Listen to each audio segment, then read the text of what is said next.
right, hey, this is Leilani Cawthon, Learning Council News Media. I'm here in O'Fallon, Missouri, which is just outside of St. Louis.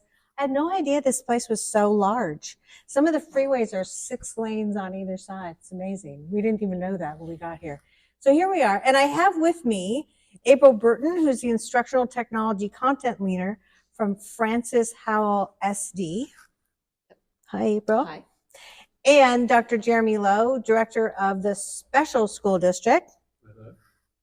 Yes. And then also Samantha Stearn, Instructional Technology Specialist, Ferguson-Florissant School District. So 3 different districts, right? Okay, so 3 different viewpoints. So we're going to get started here just asking you guys, we talk a lot about AI today, but that's not the only thing happening in the universe. There's also other things to be really proud of in each of our districts. So I'm going to start there. What are you most proud of? Who's going to take the mic first? I can talk. Okay. So in our district, we have a unique high school situation, high school learning environment for a small pocket of some of our 11th and 12th grade classes. We call it blended learning, but it's not your traditional blended learning. It's really more of a flexible blended learning where the students don't necessarily have to be in class each day. So they would work with their teacher to develop the learning plan that best meets their needs, and they might have the opportunity to work outside of the classroom, which could mean at home. It could mean that they're working elsewhere in the building. They may not come into school at all. They may choose to work in a coffee shop. So it's a unique situation that puts a lot of ownership on the students. I just finished my dissertation on this topic, so I can talk all day about it. But what I found from the students is that it empowers them to take control of their learning and really recognize that they are the biggest piece, the biggest component of their learning voyage. Not necessarily that school is being done to them, but they're recognizing that they're the biggest player in the success of their education. That's very positive. I like that a lot. I'd be very proud of that too. All right, Jeremy, you're next. Or do you want to go third? I'll go third. Okay, go. Thank you. One of the things that we've been doing for a while in our school district, maybe about 7 or 8 years ago, we opened a STEAM middle school, which was kind of newer in the area, and since has grown into a STEAM high school. So that's 6 through 8, and it's kind of separate from the other traditional schools in our district, and they work through project-based learning, and our middle school has done really well and won lots of awards, and it's just a really positive experience for some of the students that get to attend that for our district. Like it. I think what I'm really most proud of is that we are opening up the space. We are creating space for us to have, as a district, conversations around what is AI, how does it apply to us, and how does it align with our values and our role as a special education district. I am particularly proud of the committee work that we are doing, where we are introducing concepts like rapid prototyping from Eric Nice around the idea of quick and successive interventions to ensure that students are receiving the best education that they can have. We're talking about what it is and how we use AI technology in terms of prompt language, as well as GPT and other types of AI technology. And we are just truly exploring what it means to have AI in a public school district. Awesome. This was fun, right? These are super fun, awesome options. I have 2 mics. So you keep this mic. I'm going to come back to you. Okay, so we also had a lot of conversations about sort of like where the future is going, and there's a lot of uncertainty, obviously, in this industry. Like, are teachers going to have jobs in the future? Where is this all going?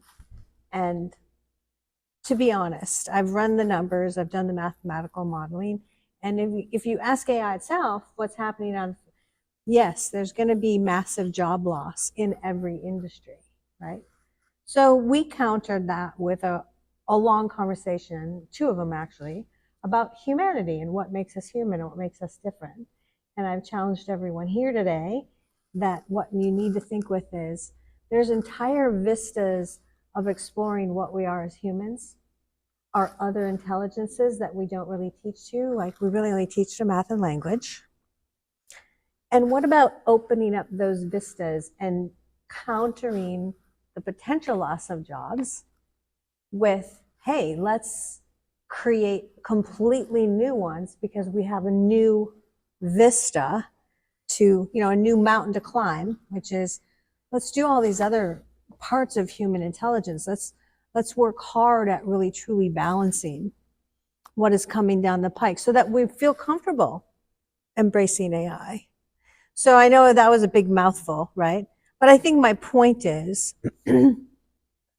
AI is here to stay, and we're in the need right now to find new relevancy for humans.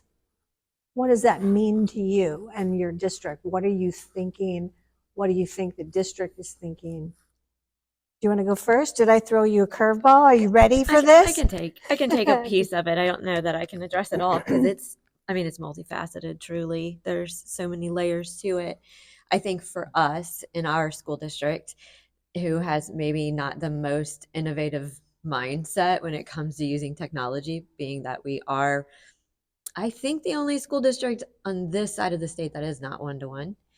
I think we are looking at AI in a way to help us manage tasks. Mm-hmm. And the next step then would be to help manage those tasks to be more personalized with our learning, to help our students get exactly what they need when they need it. So I feel like that's our entry point, and we have a lot of room to grow. But for us, I think that's where we are in our school district with AI right now. I'd say that's the national average. It's a very tool viewpoint. Mm-hmm. It's not the infrastructure viewpoint that I talked about. Right. And I think that's making me fearful for you, is really what I'm saying. I think baby steps, though. I think you got to go slow to go fast. Mm-hmm. But April, don't make me come back here is what I'm saying, because I will. Because I will come talk to all those people that need to make you move faster, because it is moving that fast in the outside world, right? Right. And that's what I'm fearful about. And that's why I'm saying, love you all, love your show, right? But really what I needed to do with you the most is have you sense the urgency, and have you sense that maybe that's not going to cut it fast enough to counter what's coming at you in competition and change you won't be ready for. Yeah. All right, Jeremy, over to you. I'm spending some time thinking about what you just said, and I'm processing it. I think what educators do naturally is that we are all storytellers. I think educators go into the craft with a preternatural gift towards telling a narrative. And I think what makes us so wonderful as a profession is how adaptive we are to society. Mm-hmm. Education has been adapting to society since its inception and the Common School movement, and even before then when Puritans were teaching it in a log cabin in Massachusetts. Just like industrialization brought a sudden advent of sociological change, we are now at the precipice of a new fundamental change to who we are as human beings and as society. And I actually have a lot of faith and hope that we as educators can narrate a story that is successful for all of us as Americans. But I think when it comes to ethics, to AI ethics, to tensor ethics, what we need to think about is, does the tool we are making, and at this point it's multiplicitous, mm-hmm. Are these tools cotton gin or are they newspaper print? Where are we taking these tools? Are we giving back to humanity or are we extracting from humanity?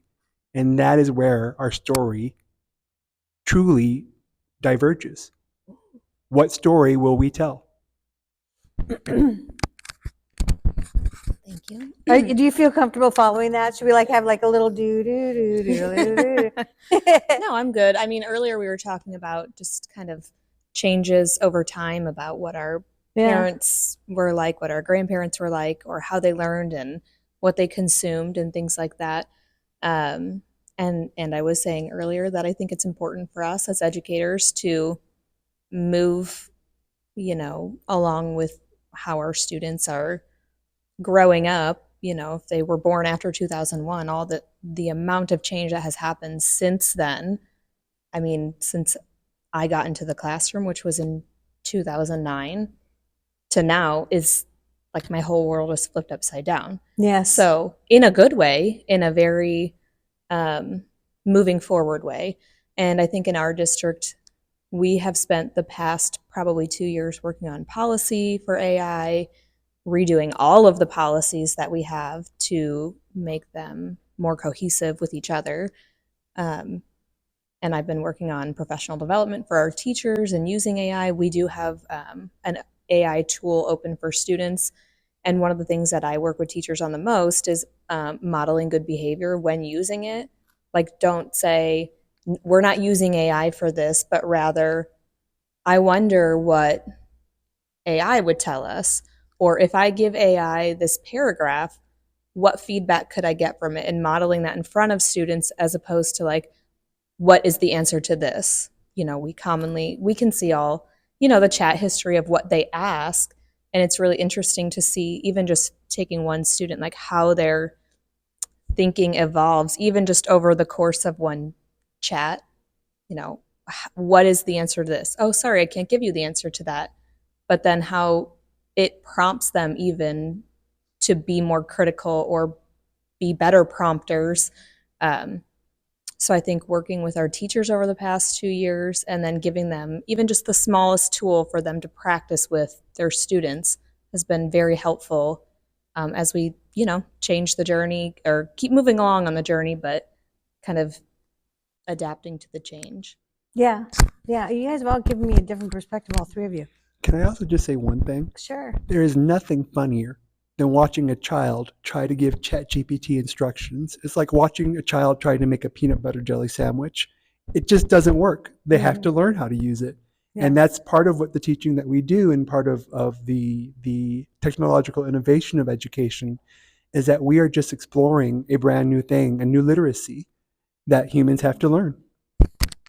Yeah, it's a very interesting moment, isn't it? And you'll realize right off the bat when you first start using it, that had you not had the depth of knowledge you already did have, the things that would come out of it from what you'd ask would feel like absolute certainties, like God has spoken. Like it just told you how to think about something, right?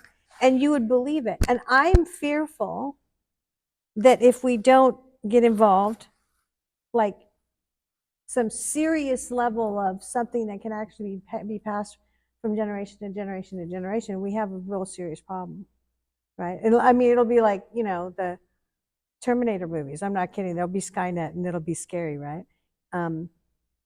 But I want to go off of one thing that you said. My great-grandmother, and I'm older than you, she literally came across country in a covered wagon and told stories of falling out of the wagon and getting caught in barbed wire and how her grandparents had fights with other grandparents about barbed wire.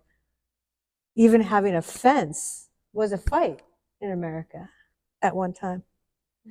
And then when the United States government decided everyone was going to have an address, actually having an address was an unpardonable threat to privacy.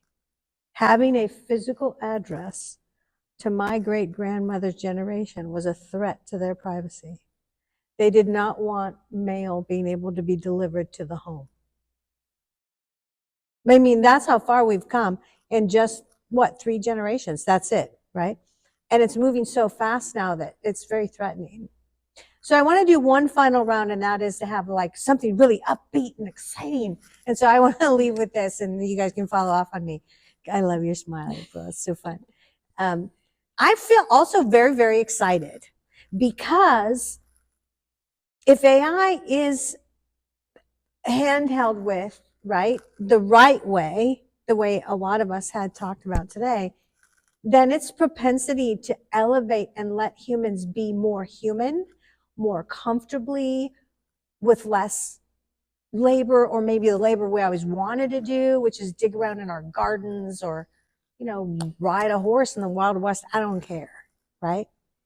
To be what we are supposed to be really comes true. I love that vision.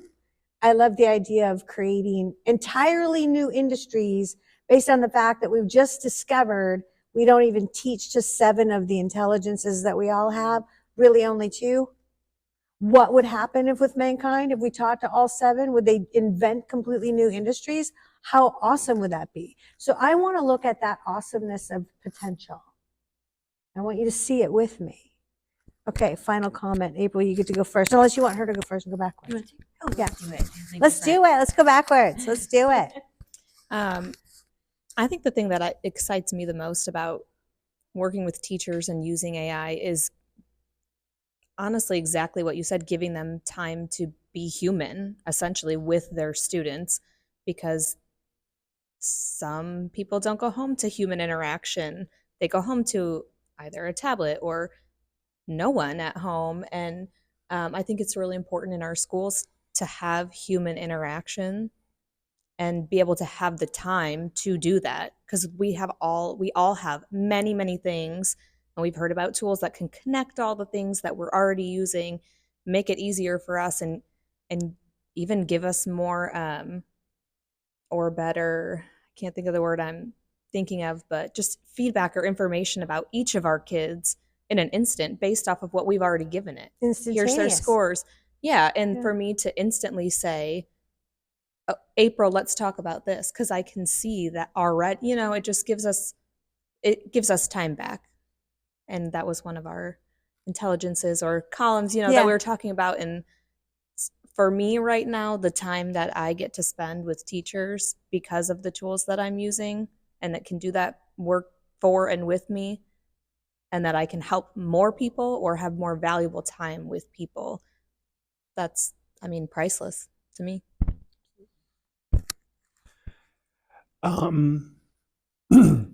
Positive, upbeat, future, Actually, exciting. incredibly positive, but in a slightly more reflective way. Okay.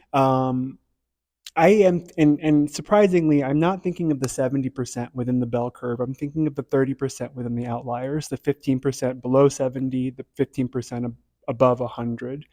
And what AI brings to that 30%, which has been ignored and left in the margins for so long in America, as a human being, as a man with ADHD and learning disabilities and emotional disabilities, AI has felt like a technology that has allowed me to be a part of my community that I did not feel I could be a part of prior to that interaction with AI. I feel that I have been able to learn how to execute my thoughts and organize my speech in a way that is vastly different than it was just even about 6 to 7 years ago. And part of that was because I did receive a traumatic brain injury, which disrupted my own neurotypicality as well, and my own the way that my brain functions. And that has also been a restorative tool to returning back to the grace of who I was prior to that accident. I think AI has the ability to help human beings transcend their greater majesty, their greater magus, their connection to God and divinity. And I don't think it's because of any kind of magical hullabaloo, but for the very simple fact that it inspires people to think and to move beyond where they were feeling trapped, perhaps. Well said. We all want to rewind when we're watching the video now. That was awesome. That was very awesome, Jeremy. Thank you. I don't know that I can go as deep as you do, but I feel like we have now accepted the question, the curiosity. And for so long, school has been for students a statement, not a question. And this opens up an opportunity for kids and really teachers to wonder. And because often when working with teachers, I'll hear, well, I don't really know what I would ask it. And wow, that's a question. What questions do you have? We now have something that we can ask a question and then a follow-up question, and we can go down rabbit holes. And I feel like we are now entertaining that inquisitive mind that has been lost in education. Yeah, that's so yummy. Yeah, and not just ask it what's the weather like tomorrow in St. Louis, because I'm going to be flying up there. Right. Yeah, that's like Yeah, boring I and can- stupid, right? I can Like, dive into a medical report. I can dive into yes. things at a totally different level than I ever have before. Yeah, am I perimenopausal? Yes or no? Yes, that's the questions that we used to ask. If women's are mostly health questions. I don't know about what's going on with the men, but I know all about what we're asking, right? Like, we can create new hobbies so easily. I want to pick up gardening, so I'm going to start with AI and see what it can share with me. And Well, you can also just buddy with me, and I will tell you this: 1 year you'll have good tomatoes, and then the next year none.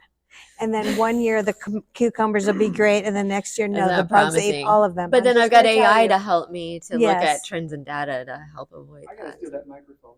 I gotta steal it right now. Y'all, yeah. I'm going to speak right directly into this camera right here. Yeah, the women, the men. No, to everyone. Yeah. Take your camera, your phone right now. Go into your pantry, wherever you store your food. You Mhm. take a picture of every single food item that you have. Just one big picture. It doesn't have to be 5 or 10. Mhm. You put it into ChatGPT and you say, Marie Kondo that nonsense.